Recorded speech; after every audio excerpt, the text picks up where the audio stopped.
Richard Smith, I'm so really grateful that you've taken the time to have a chat with me today. You are one of the directors for the Foundation for the Study of Cycles, the chairman for the Foundation for the Study of Cycles, and I have interviewed quite a few people that have come from the Foundation for the Study of Cycles. Mm. And my subscribers will know about Andrew Pancholi, and Ray Tomes did an interview with me and was extremely generous with his time. So I'm very grateful for you joining me. The reason I had you join me was because I had a subscriber that wrote to me quite a few times and kept asking me, why don't you get Richard on? And he would send me a link to one of the latest videos that you'd done, one of the latest updates. And of course, I have seen you interview numerous people. And I can only imagine that Mhm. you have a depth of knowledge yourself and a story yourself behind this. And I'm absolutely fascinated to find out a little bit more about you and also, sort of bounce a few questions off you about the cycles that I write about to see what your opinion may be. But how on earth did you end up researching cycles? A dear friend and mentor found Dewey's book in the bargain bin at a Goodwill bookstore, at a Goodwill store, and said, "Richard, this looks interesting. Why don't you read it?" And that was Cycles, the Mysterious Forces That Trigger Events. We recently brought it back into print with Harriman House as Yeah. a partner. So this was originally published in 71 or so. And um, this over here is the Japanese version Oh, wow. translation of the book. I thought that was so cool looking, isn't it? Wow. Yeah. So recently got translated into Japanese. So very proud of the that we've been able to um, bring Dewey's work kind of back to life, if you will, with I think a higher level of integrity than it enjoyed over the past 30 plus years, or really since Dewey's kind of immediate successors passed on. So yeah, so that kind of started it off, and my interest in cycles, I was involved in markets, as many um, let's say mathematically literate people end up involved in markets today, right? Because the financial system makes up so much more of the economy, I think. Mm. And I think many people also who kind of feel like they don't aren't comfortable with the mainstream system often gravitate towards finance because it is a place where you have a lot of data and in some ways you can be more objective and if you um, are successful, you can make a living. So I was involved in finance and markets. I started a service. Actually, I built seasonaltrader.com for Jake Bernstein, who's also on the board of the foundation back in like 2003. And that kind of got me involved in um, building software for investing and trading. And then I built a product called TradeStops.com in 2005, where I brought trailing stop losses to the internet. I was working with a guy, Steve Sugarud, who was a writer for Agora. And I went to a conference. I was a reader of his, and he said, my readers are always writing to me saying, how do I track trailing stops? And I don't know what to tell them. And if you'd like to build something, I'd be happy to tell them about it. So I built trade stops and it worked. And that kind of led to a career building software and websites in particular that kind of made some of these techniques accessible to the public. So when I got involved with the Foundation for the Study of Cycles, I helped um, work on the software and fixed some of the algorithms and aligned them with the work of Dewey and his colleagues. And then, given my background in kind of bringing some of these tools to web-based interfaces and to technology in general, I ended up developing software that let people do cycles analysis online. So then the foundation kind of started falling apart. The the man who was directing it died unexpectedly in Romania, and um, Andy Pancholi called me and said, "Richard, we need to do something about this." And I had left my company shortly before then, and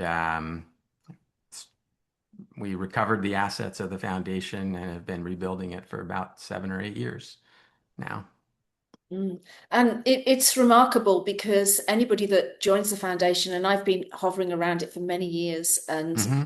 will find a library on there where Yeah, you will find that and that you can freely access, which is rich in cycled material and not so easy to search through, I might add. You have to sort of go into yeah, but particularly it's got a library of the magazines there, and you can go right back and find these old articles written by people that were studying the same cycles that we're studying now, and just a yeah. knowledge base which you can't get anywhere else. I mean, these and I think I don't know how many other people are out there sort of doing that, but I mean, I've spent quite a bit of time sort of going through some of the old magazines because I write every week. I have to sort of come Hmm. up with what am I going to write about this week, and can I find something new, and can I, Yeah. uncover something interesting, and what a resource that is to have. How much time have I'm assuming you sort of did you work on that, sort of making that more available, and have you been through all of those documents yourself? I haven't been through all of them myself, but the the archives are the thing. So when I first read Dewey's book and then learned about the foundation, I went out to visit the headquarters of the foundation at the time, which were in Palm Springs. And the archives, the physical archives, were there in Palm Springs. And I opened up one of the file cabinet doors and I pulled out a random folder and I just saw all this beautiful handwriting, with absolutely meticulous data. You just don't see that today, right? And I literally said to myself, like, what is this doing here? This should be in the Smithsonian. Yeah. And like it was that high level of quality, and it was just the quality of like the penmanship and the devotion to the craft, that must have inspired somebody to do that. And I was like, this is special, right? So that was kind of the I'd say the emotional, intellectual realization of like, okay, this is worth preserving. So when the former director died unexpectedly, that was one of my main goals was to recover those archives, and we did recover them, and I actually have them in my possession now, and I'm working with a local university um, to go through them more thoroughly now, and to really organize them and um, hopefully make them more and more accessible to the world. So that's one of the things that we're committed to working on. And I think that it's interesting with all of the new computing technologies that we have today, and particularly the language models, I think the semantic search capabilities that we have now that we really didn't have even 5 years ago, make it a very interesting time for archival work. So Yeah. that's one of my passion projects for the foundation is to really go into those archives. And there's a lot that is accessible already, as you mentioned, and there's a lot of work that was done. It's amazing to read Dewey's book, for example, and go, how like we can't actually reproduce what Dewey did. Even though we have all the computers, way more data, to have kind of the integrated view that he put together and that he apparently documented, right? I can't recreate his studies, so I don't know that they are true, but he was a person of high integrity, and so were so many of the colleagues who he worked with. The founding board of the foundation is crazy, right? The secretary of the Smithsonian, right? Who was Charles Greeley Abbott, who was working on, sunspot cycles and solar cycles in general, right? The head of the geology department at Yale. Um, Even like Copley Amory, who spearheaded the Matamek conference that was an inspiration to Dewey back in the 30s. Um, this was an incredible group of people that put this work together. And, um, cycles don't get much media attention, I think, in the West and particularly in the United States, although people like Ray Dalio and Neil Howe, Peter Turchin, and others today have gotten some breakthrough, but you'll notice they don't talk about cycles as um, kind of predictive things. They don't talk about them in quantitatively, right? They kind of use cycles as a story in very broad strokes, and they don't kind of give the data and the analysis, right? I think that's partly because of the aversion for technical analysis amongst the scientific and political social elite, right? When we were together in New York last year at the conference, so many people uh, who have worked in technical analysis over the years told me stories about, famous investors wanting to read, their technical analysis, right? Famous fundamental investors. And then, but like, well, you can't tell anybody that I'm reading your stuff. Yes. Mm. And so that's interesting. And in general, I think cycles, I know as a land investor person yourself, you're interested in Henry George. I think he's a good example of somebody whose work was ultimately suppressed by the um, rent seekers that run the world today. Uh, and also the academics, right? Who also are very um,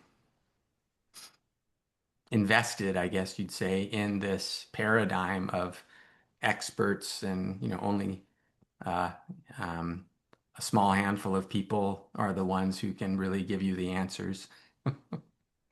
And to ultimately maintain power and control through that kind of illusion of expertise and control, Mm. which is, I think, very rooted in um, kind of the scientific, but a mentor of mine, a physicist, mathematician, philosopher of science named Wolfgang Smith, called it scientism. And scientism is just kind of the corruption of science when science itself becomes the ideology, right? As though it's the only arbiter of truth and the end in itself. Yes. Um, and then I'm sure we could get into this, but just kind of my little interest or knowledge of Henry George and his work is a very interesting illustration of this point because what he said was land matters, right? Land is a real thing, right? It's not data. It's not fungible. The real is really real. That's kind of my core philosophy. And and meanwhile, then, land got turned into capital. Yeah. And this kind of abstraction, right? That can then be the story around it can be manipulated and Mm. controlled.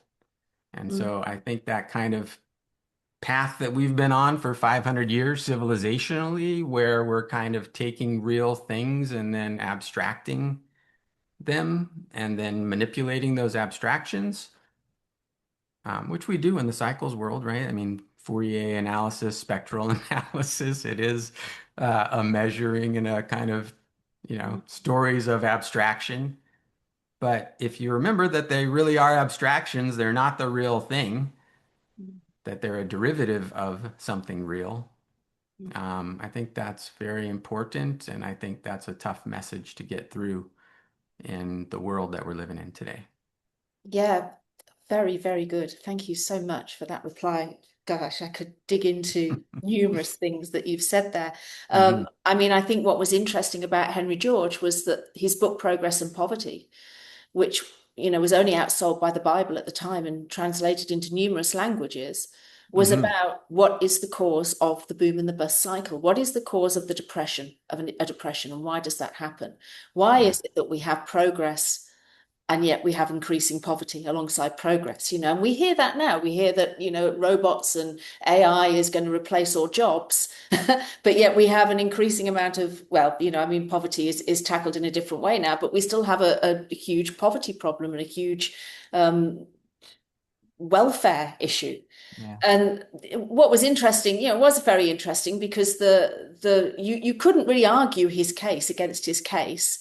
And once you understood what he was saying, then you had to accept the cure. And the cure was we have to stop people monopolizing land. We have to prevent that. And by preventing Hmm. that requires things such as a land tax. And who likes a land tax? Not anybody. I don't. Even Hmm. me does Hmm. not like paying Yeah. land tax. Nobody likes those tax bills to sort of come in and, this sort of Hmm. replacement. But it's interesting because the foundation was set up in 1941, right, by Edward Dewey. And Hmm. his motivation, and I can really sort of relate to this motivation because it really sits behind, I think, anybody that writes about cycles as I do, is you want people to understand what you're writing about, and you want some bell to go off because you recognize that if people accept cycles, then we could perhaps progress to a better society and a better world, and one that didn't, Hmm.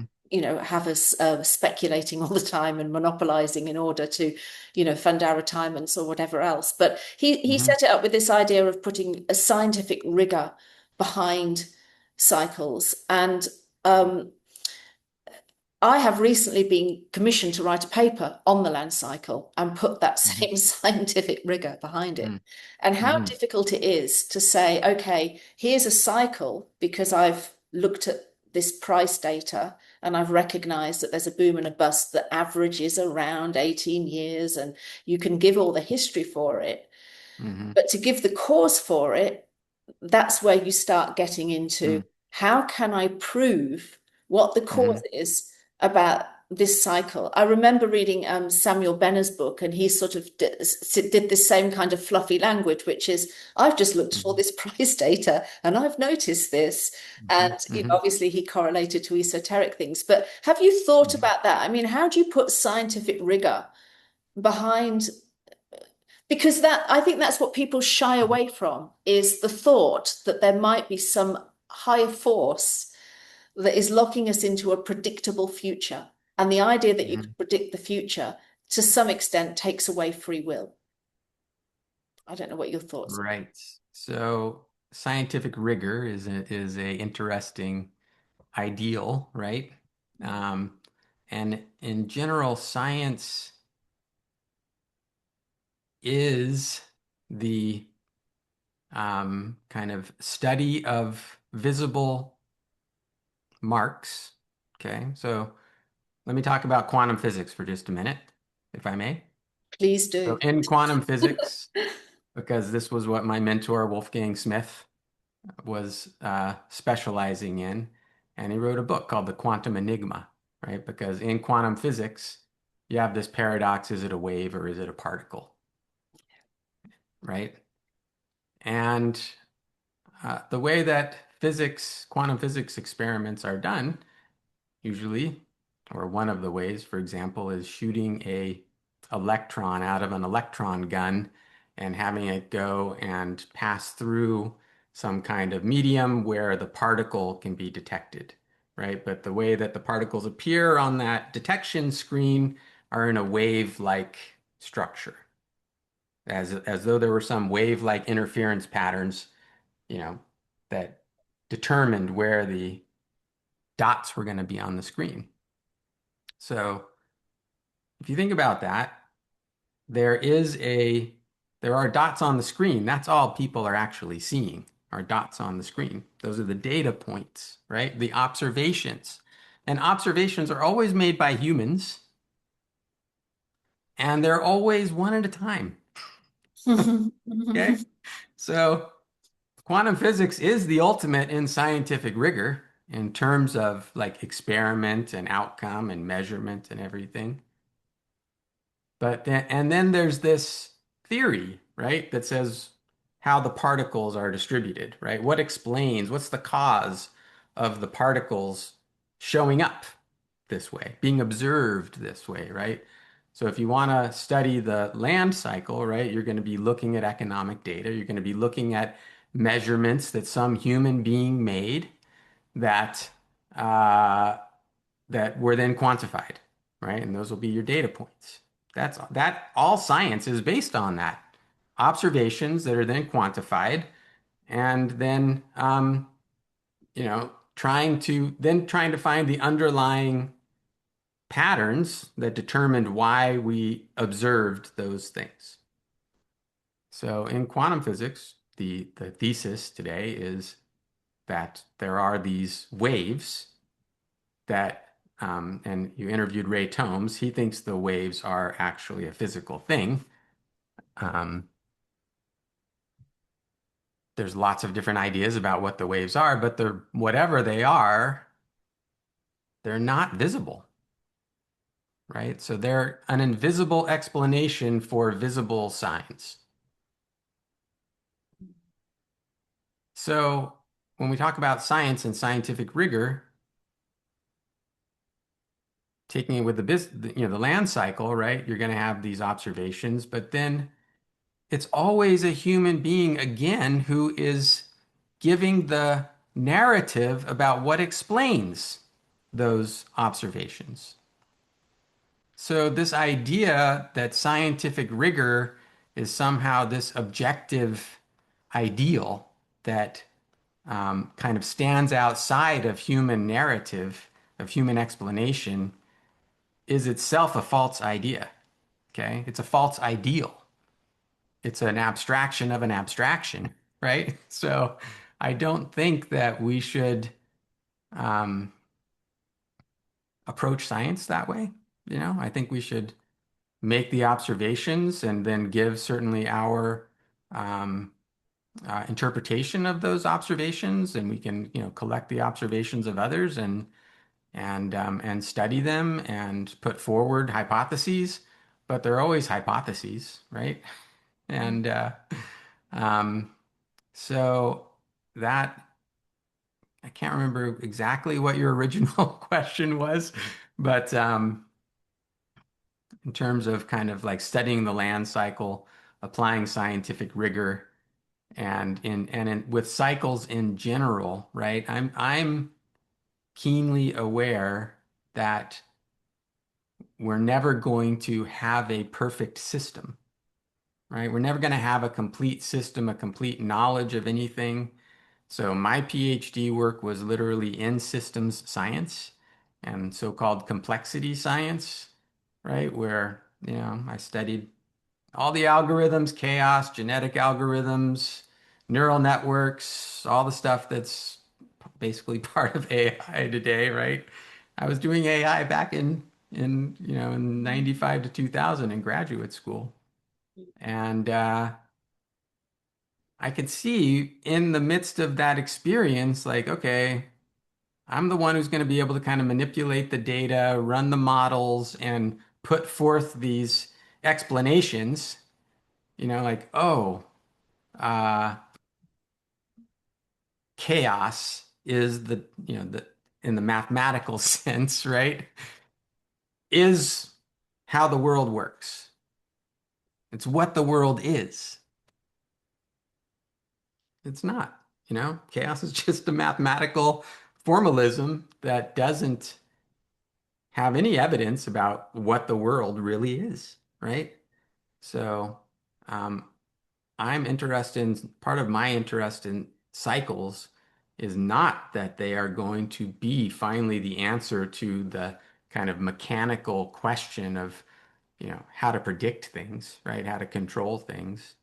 I think that cycles are actually a manifestation of a natural intelligence that we have no explanation for, no possible means of explaining.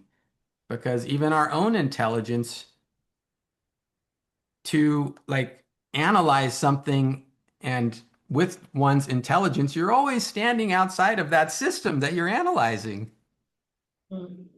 And then we're trying to like use that system to then explain ourselves, and it's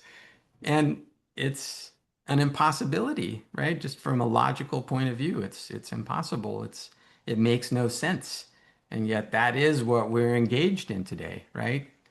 That is the idea of superintelligence in AI, that somehow this abstraction and the manipulation of data will explain everything, right? I was listening to an interview with the head of AI from Microsoft, being interviewed by a lady from Bloomberg, and talking about superintelligence as though this is inevitable, that it's a given, right? And that's utterly absurd. It's utterly absurd. And his definition of superintelligence was can complete any task better than all human beings combined. Mm. This is how our leaders think. This Yeah. is what they believe. And you wonder why we're in the pickle that we're in, And why are they even our leaders? They're our leaders because they believe those things, and they are like pawns in some kind of absurd uh, game of power and control, you know? And it's it's pretty sad. Yeah, I say to people we're heading into the age of stupid, or the dark ages is another one that I use because, yeah, particularly I think, I suppose also because of noticing what's happening geopolitically, with the wars and people's reaction to it, and Hmm. a youth that are growing up with views that are so wildly opposed to the views that I have, and sort of contemporaries of mine have, and I think, gosh, Hmm. they're so influenced by AI is another thing that I feel is sort of breeding this level of stupidity among people that can't actually Yeah, research themselves and just believe what they're told. They can't actually apply all of these things that we were forced to apply, as when we were growing up without those tools. So, it's yeah. quite interesting. Um, yeah, I mean, I really, really agree with most of what you've said there. The one thing I sort of wanted to wheel back to was that in Hmm. Edward Dewey's book, where he does look at these cycles and notice these patterns, and when Yeah. it comes to the land cycle, as I call it, Hmm. he's got this chapter on it on the 18-year cycle, and what a Yeah. fantastic chapter it is. I mean, just like gold, Yeah. Yeah. where he calls the 18-year cycle the most important economic clock that we have. And a lot of Hmm. his research in that chapter is taken from Roy Wenslick, who was another one that was really, he was written out of the history books in so much as we know so much about Homer Hoyt. Homer Hoyt is, you can look up Homer Hoyt, he's got a big Wikipedia page and he worked for the US government, and he's, Hmm. his land cycle, 100 years of, land values in Chicago is free on the internet, and a compelling book, and he recognized these cycles. But Roy Wenslick, who wrote about it and wrote his, the coming boom in real estate and what to do about it in Hmm. 1936, in the middle of the Great Depression, when nobody was thinking about that real estate would ever boom again, Hmm. and was so prominent at the time, and did just an immense amount of research on the land Hmm. cycle and on cycles in general. I mean, he gathered around not just one province in America, but he sort of gathered data from all these real estate offices. His father was a real estate agent, and Hmm. he put together this transaction data, and he noticed these booms and busts. And he said independently of himself, there is this average 18-year cycle. And he I've got a lot of his writings, but in his writings he referenced a whole heap of other independent researchers at the time. I've written about it on my for my subscribers, but who independently looked at prices in Glasgow or looked at prices in other areas of Europe, and said the same. Hmm. We have this average 18-year cycle. And because Right. in the book that Dewey wrote, he's got this chapter that focuses on this. And what I think is interesting is his observation that what an important cycle it is, because of land's role in the economy, because really housing is the financial economy. The Hmm. finance sector, as you correctly mentioned, is so huge, and the economy Hmm. kind of choreographs itself around the land market. The moving Hmm. companies, the finance companies, the REITs, the building materials, and Yeah. the wealth effect of being able to monopolize land and grow wealthy through that thing. I mean, Hmm. that really was Henry George's cause of cycles. That was the cause of the cycle is land. Yeah. And if you look at Hmm. a lot of these long-term cycles, they sort of tend to correlate with that 18-year cycle. Look at a 100-year cycle or a 72-year cycle or whatever. When you see the I downturns happen, they either sort of come around the mid-cycle of the land cycle or the end period. I mean, I'm throwing this stuff at you as this is what I've I just looked want to at. ask you about land as the cause of cycles. I wouldn't, do Well, you it's believe really, that land is the cause of the cycle or kind of the medium in which the cycle is uh, expressed and manifested? well, it comes from the Georgist background, and that is Hmm. understanding how huge land is in the economy. And as I've Right. explained, everything around us is made Yeah. from land, and everything around us comes from land. And when you allow land to be monopolized, it's a way to get wealthy very quickly. This idea of Right. economic rent of land.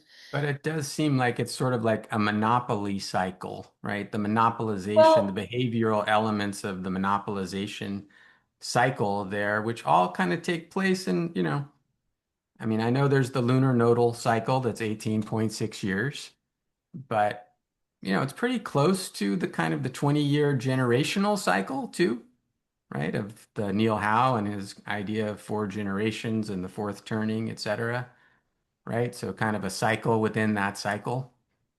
Um, so it's interesting. I don't know what the cause of the land cycle is.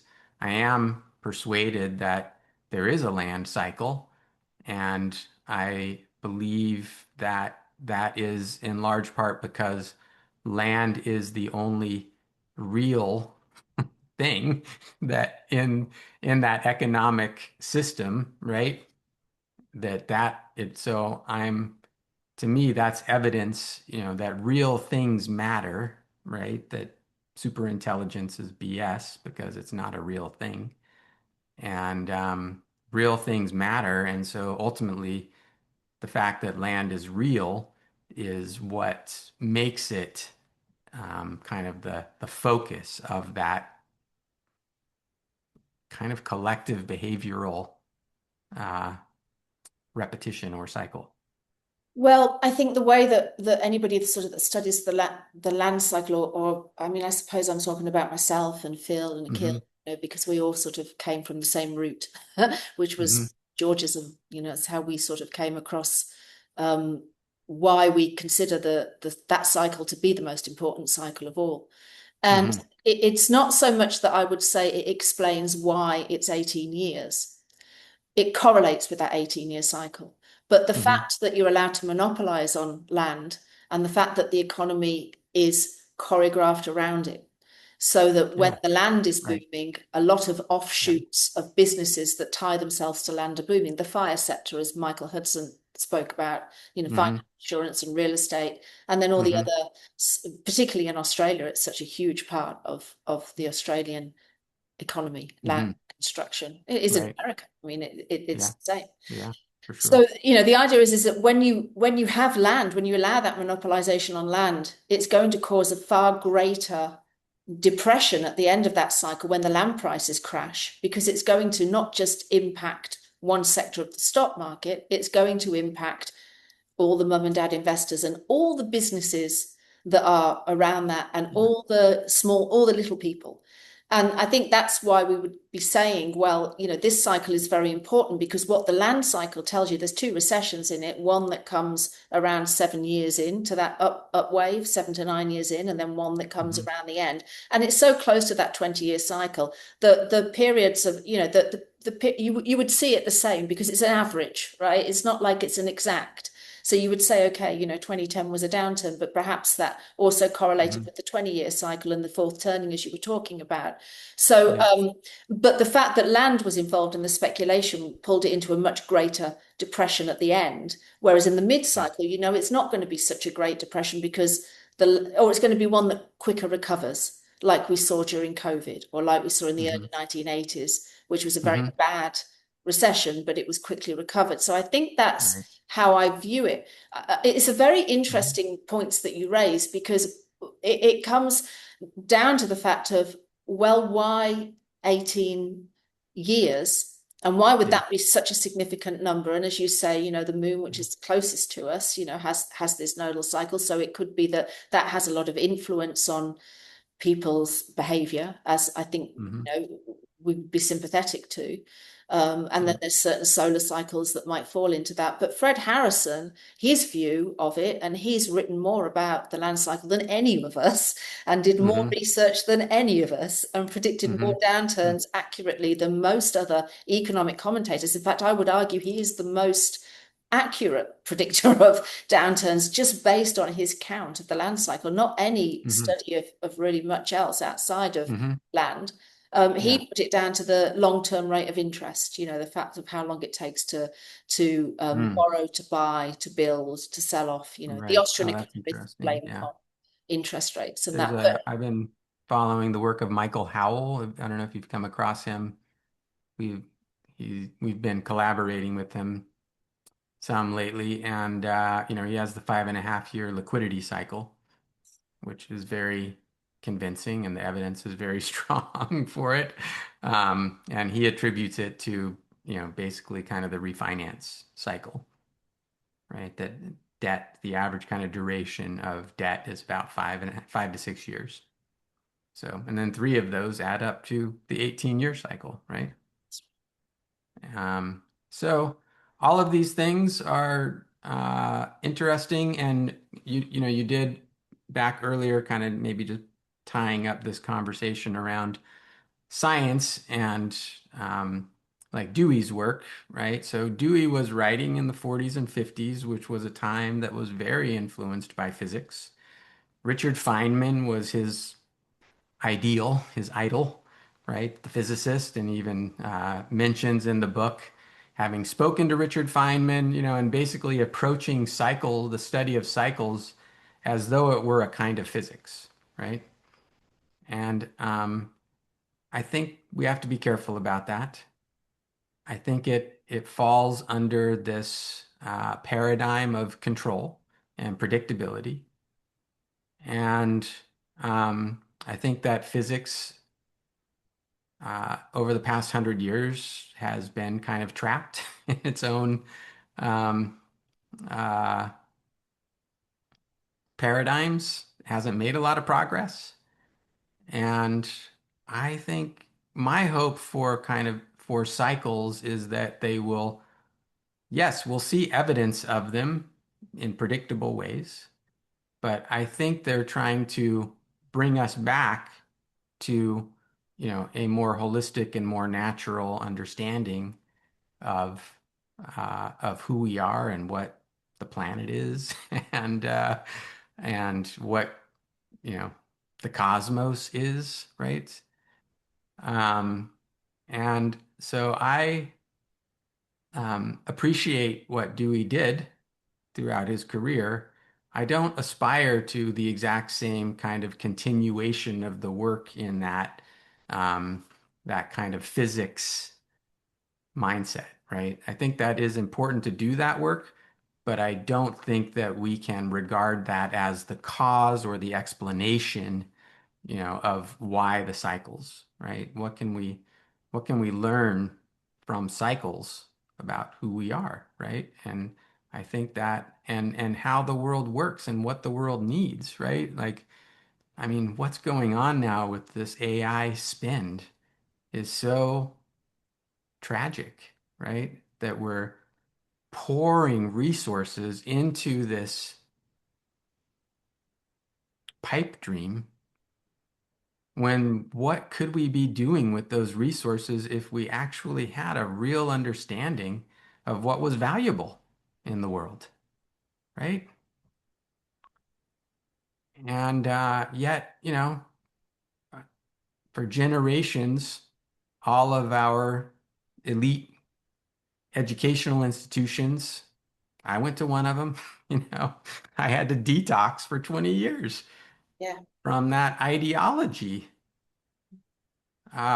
which is rooted in physics, and God bless physics. I love physics, right? But to say that this is the only way of knowing the truth is demonstrably, patently false today, right? I mean, if you look at, I mean, getting a little technical, but Gödel's incompleteness theorem, Heisenberg uncertainty, the very idea of quantum physics and the wave and not being able to predict where one particle is going to end up. Yeah, you can talk about the aggregate of the particles, but you can never say where one particle is going to end up. So all of those things have proven to us, that control in the way that we sort of idealize it is out of the question, right? And I think that we in the cycles community get drawn into that narrative too, because people want to pay us for the predictive power of cycles and markets to make money, et cetera, and speculate. But that really is not what I think cycles are really about. It's Yeah. not what we have to learn from cycles. Mm. And I think that's it's a struggle. It was a struggle for Dewey. One of the things I can see in the archives is in the 1940s, Dewey's talking about, I have all this great work I want to do, but people only want to pay me to like help them predict their business outcomes, right? And he was working with Chapin Hoskins from Forbes, who went off and, had his own business consulting thing, and I think originally eventually was part of uh, National Bureau of Economic Research. And so it's time, it's time to look beyond just the promise of power and control from understanding cycles, because that's not how it works. If once you see the cycle, it's going to change. I mean, the land cycle is something else. I think there are kind of some more deterministic cycles, and then there are cycles that are behavioral collective cycles. But all of it is ultimately something that points beyond a strictly kind of physics-inspired understanding of reality. I again sympathize with that view because I think that anybody that starts to look at cycles for the want of perhaps, profiting from them finds something that is more compelling. And it's something that's in all of us, which is that we all have a soul that yearns to understand ourselves in a better way. And as a woman, you're very used to having a cycle because we have to Right. deal with our cycle and we have to predict our Yeah. own cycle. And, Yeah. you, so these things, and the Eastern world perhaps would be a little bit more sympathetic to it. I mean, I'm Jewish, so there is a Jewish Mhm. cycle in religious. There's the religious cycle of the year and the calendars that align Right. with those cycles. So people can resonate with it on a different level, and that's what leads them to be so compelled about it. But I think one thing Mhm. that's quite interesting about the idea that people will only come along and pay if they're going to profit from them is sort of what happened in our community over here, which was when we started to write about the real estate cycle, the land cycle, and bring all this research out and say, well, actually, it now applies to Australia and you can earn wealth from it. In fact, Homer Hoyt's book, when he wrote his 100 Years of Land Values in Chicago, it was promoted with that around it. It was a thesis that was Or very Thiel's interesting. latest book, The Secret Wealth Advantage, right? Yes, that's right. It's the same thing. But at that time, this wonderful thesis that he'd done for his PhD that was so fascinating and interesting and full of these rich stories, which you Yeah. can read now and apply to today, was promoted, by the publisher as every real estate agent needs to have this book because you're going to make a lot of money from it if you understand it. It was just bizarre. But what came from Go me back in writing? in the copywriting business, right? There was who's the professor from Arizona who wrote the book Persuasion, right? And all, set out to be like, wow, how come I keep getting duped over and over again, right? And studied all these ways that marketing was used to manipulate behavior and emotion. And instead of it being like a warning sign for people to not get duped, it became a manual for the marketers to master the duping. Yeah, that's right. But what It's was like, interesting, what? How does this keep happening? yeah. But what was interesting over here is that, because I served, I mean, I stood down recently, but I served for a long time as president of Prosper Australia. It's the oldest, as I was explaining to you, Henry George organization in the world. It was set up by some men here that poured their life savings into sort of setting this organization up with the idea Hmm. that, if we get people to adopt these principles of Henry George, we will have a Right. prosperous society in Australia. And anybody Mm, that's been part of Prosper in Australia has been extremely passionate about it. We live in this yeah. Georgist, single tax, wonderful mirage of, if Yeah. how poverty can be eliminated. The vision, of Henry George, the utopia. This is kind of Right. like the Georgist dream, of what can be achieved. Hmm. And it was very hard to get people to come on board with that because it's not popular to promote a land tax. And Yeah. the people that would get to come on board were renters, didn't own real estate, or Right. who were, well, I want real estate to be cheap, and Henry George wasn't really about affordable housing. He was about equal opportunity, more so than that. But Hmm. what's interesting is that writing about the land cycle is as people understand what is the cause of this cycle and the monopolization of land, and that you can actually predict it. And they want to understand it because you can predict it when you understand it.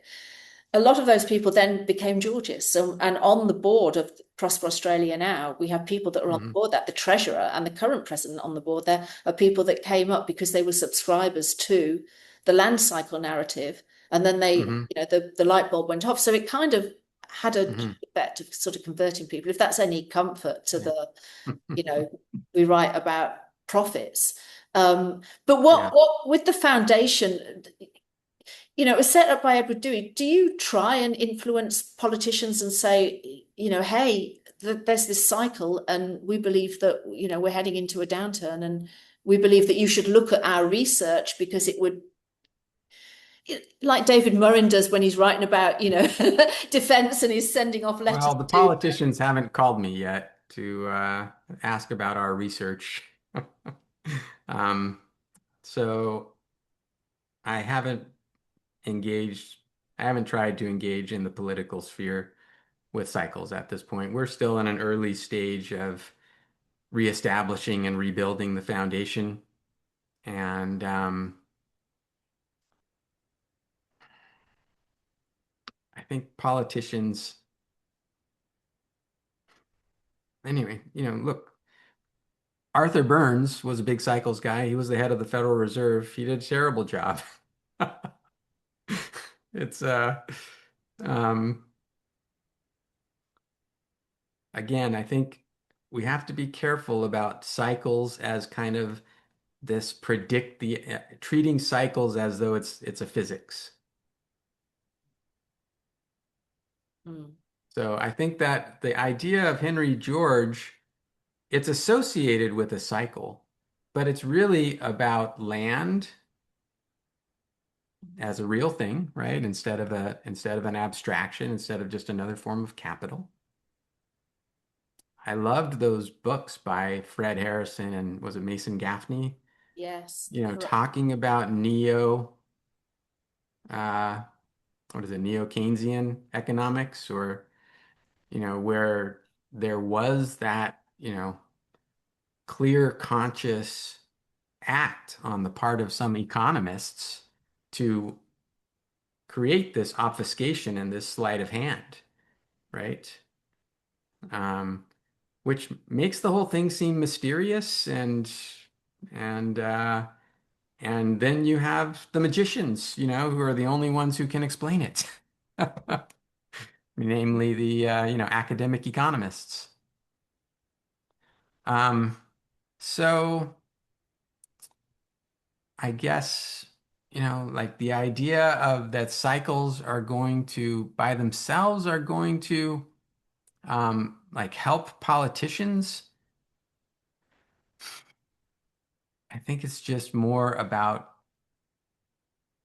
understanding that cycles are part of healthy ecosystems and that we need to be aware of them. I mean, in the Jewish tradition, you have the Jubilee cycle, right?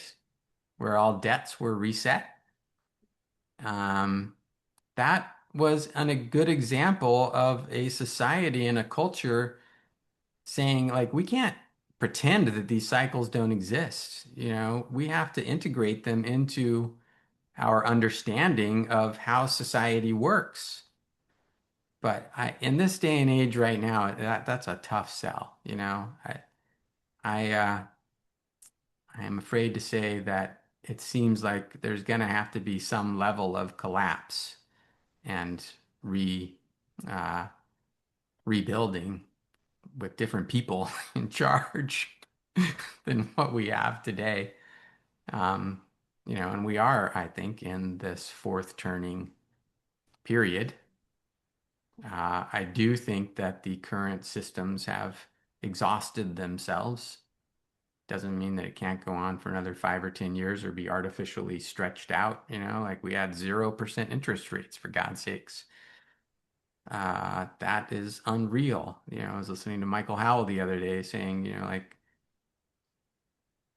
at Solomon Brothers, the one book they studied was the history of interest rates, right? And nowhere in 4,000 years of history is there 0% interest rates or negative interest rates.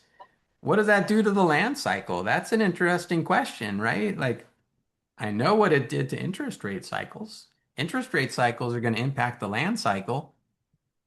Um, and, you know, we think that today we can get rid of cycles. You know, you brought up women's cycles, right? I mean, how like society looks at them as though they're an inconvenience and a bad thing. How do I get rid of them, right? And yet there is something about them, you know, when you read like how traditional societies processed that, it's kind of a beautiful thing. And it's very organic, you know, but that is not the world we're living in today. Yeah.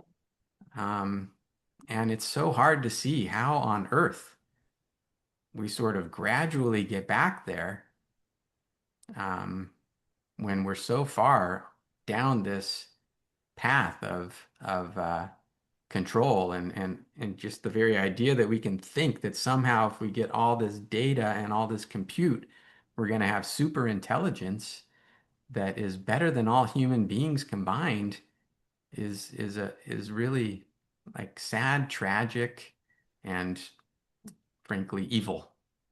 Mm. Mm. So So the anyway, politicians haven't come knocking, and I don't expect them to. I, I don't expect them to either. I mean, one of the things that we do at Prosper was to try and get our word in front of the politicians, to try and make our case through various studies and Yeah.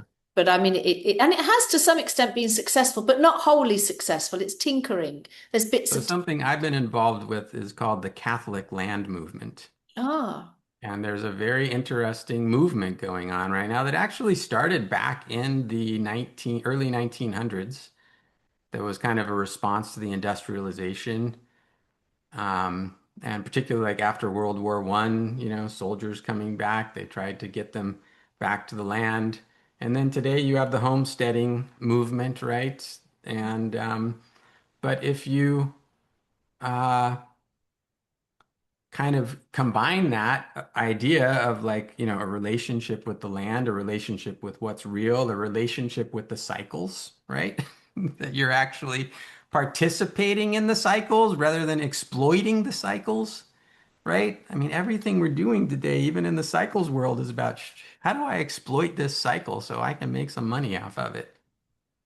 No, it's like getting back into a relationship with cycles, with the natural cycles, right? I think we can do that. We can still, you know, have our washing machines and our computers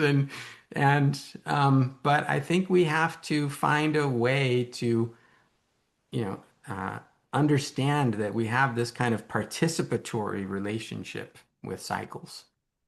Mm. And I think the women's cycle is a premier example of that, that it's not something we want to engineer out of existence. We're hell bent on engineering cycles out of existence, but it means engineering ourselves and engineering nature out of existence, I'm afraid, you know. Um, that's what that's what we're trying to do right now. And it's tough because, we all need to make a living. We all need to participate in the economy that's going on around us, right? I say that we all need to, but look, part of me bringing up the Catholic land movement is that it is a good example of um, people saying, you know what, I'm just gonna start a different system in in a very organic way, and it's a beautiful thing. Families, trying to have relationships with each other for a longer period of time, instead of just like everybody on their own phone and everybody trying to get into a premier university. Um, I think we need efforts like that that are, acknowledgments that the system that we're living in right now is not sustainable, and somebody has to take some risks to say, look, I'm just going to do something different with all the risks that entails. Mm. And it's interesting that it is around land, right? It's interesting how much interest there is in a relationship with land from young people today. Joel Salatin, you've probably heard of him, right? He lives down the road from me. He's a couple hours away from me. I'm in Virginia. I've been to his place, and there's tremendous interest in what he's doing, and he's doing beautiful work, um, and it's amazingly sustainable and ecological and um, carbon sequestering, right? Mm. And he's the one that government's trying to shut down. Yeah, yeah. Why? Control. So, Control. I mean, I interviewed Steve Keen. He's another one. Do you know Steve Keen? He's a economist, and he was sort of well, he was almost he was one of the few that sort of predicted the downturn in mm, 2008, and he did it not okay, based on cycles, based on fundamentals. He just looked at household debt to GDP and household debt to income, and came to the conclusion that this was all about to fall down, and created these models and these systems. But he was a great critic of economics, and how economics was taught in the universities. In fact, he felt that if you went to university and learned economics, you would come out stupid, that the degrees were worth nothing. And as we saw in 2008, a lot of the protests, worse than stupid, smart with a stupid model, you know, looking smart because you had a certificate, but right? and he was, he's sort of been driven out of I mean, he's a very prominent economist now. Hmm. He's got a very good reputation, but it was through being a radical economist, through a renegade economist, through sort of going Yeah. the other way around it. But I think perhaps the one good thing about you sort of talk about a woman's cycle, and I think the way that I see it is that as a woman, you get to know that cycle so well within your own body and your own feelings that Hmm. you buffer yourself against it. You understand that there's going to be Hmm. these certain days where you're not going to feel so great, or Right. you're going to need to do something. And so, Yeah. just like a financial cycle, you prepare for that, and knowing that, and you've got got all these Right. apps and tools now that help Right. with this, that Yeah. when it's going to happen. So, Yeah. I think that to me is one of the main parts of Mm. the work, which Yeah. is you've got to be careful here, because nothing's changed in the economic system to stop this cycle occurring. And until Right. it does, and until we become aware of it, until Right. we, as you say, look at it and change it, then it's Hmm. going to continue. And I think, that's some of the remarkable work that the foundation does. And I want to give you all due credit, because I mean, the amount of content, the brilliant interviews that you put out, when I reached out to interview you, all I could think was how busy you must be all the time with pumping out your own content, the Mhm. interviews and the work and the conference that you did in New York, was it? Not so long ago? Yes, it was in New York. We're going to do it again May 28th to 30th in Yeah, New York City next year. It was an amazing. incredible event, and it was really amazing to have that many people come together in person who all love cycles for some reason, right? And it was very enlivening. Yeah, Very good energy and very good inspiration, that this is something worth pursuing and worth um, supporting. mm, mm. So, And and love to have you join us if you want to come this oh, year. I would love to. I would absolutely love to. I mean, I spoke to Andrew around that time, and when he got back, Yeah. I did an interview with him, and he told me about Mhm. things that had happened, and then he was talking about a Raymond Wheeler's book, that he got to see, Yes. and Yeah, that was amazing. That yeah. was, I mean, truly amazing. He sent me a photo of it. I mean, these are things that you just sort of grasp at when you're into cycles. You yeah. get something like that, and it's like receiving, a Torah, a scroll. I I sort mean, of and always again, said like that this. was a person, right? That Yeah, was a person that did yeah, that. And again, you see yeah, like the beautiful handwriting on this physical, extraordinary artifact yeah. is is amazing.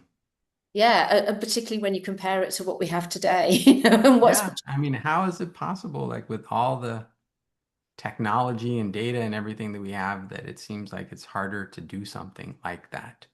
Mm, Or if yeah, it is being done, it's being done in secret mm, mm, by yeah, like the Renaissance capitals and Bridgewaters, and it becomes like proprietary information that is used to accumulate wealth and power for a small group of people. yeah, yeah. Well, I mean, I That's the think, system that we live yeah, in. I it don't, is. I'm kind of torn. I even think about like, okay, let's take Henry George, right? Um, and his beautiful observations and beautiful work and his passion.